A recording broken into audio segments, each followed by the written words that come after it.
Ens acompanyen dones de diferents àmbits del món jurídic, però també del món més assistencial, que des d'aquest punt de vista ens podran ajudar a fer el diagnòstic que tenim a nivell social, que és el que entenem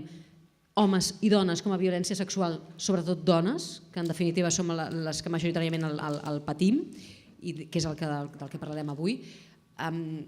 Per tant, on som, el diagnòstic, i cap a on volem anar? D'alguna manera, nosaltres el que volíem fer amb aquesta investigació, ja que des d'Iridia ens dediquem a abordar el que és la violència institucional des d'una òptica interseccional dels drets humans,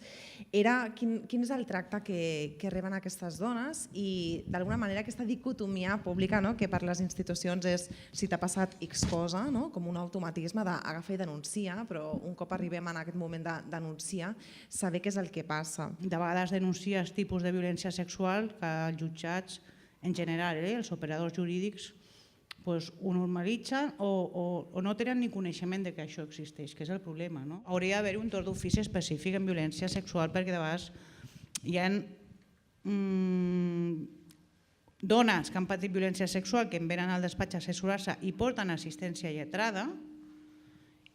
i m'expliquen que la seva assistència lletrada li fa por. Perquè això sigui factible tampoc s'ha de deixar en el sentir personal del professional que ja tingui una sensibilització prèvia i vulgui capacitar-se en aquest àmbit. No, ha de ser una capacitació que sigui donada des de dalt, o sigui, de les institucions, en la formació del seu professional, que és qui treballa en aquests casos. I anant més enllà, aquesta formació ha d'iniciar-se en els graus d'aquests professionals de la salut que han de fer després seran els futurs professionals. Jo diria, sí, hi ha un protocol de salut que correspon a tota Catalunya. Una altra cosa és on està, si està en un calaix, com s'ha adaptat, quin és el model català concertat, quin és el paper de les regions sanitàries, quin és el paper dels hospitals. Si nosotros, como ciudadanos, partimos de esa cultura patriarcal, si no desaprendemos lo aprendido, y eso significa formarnos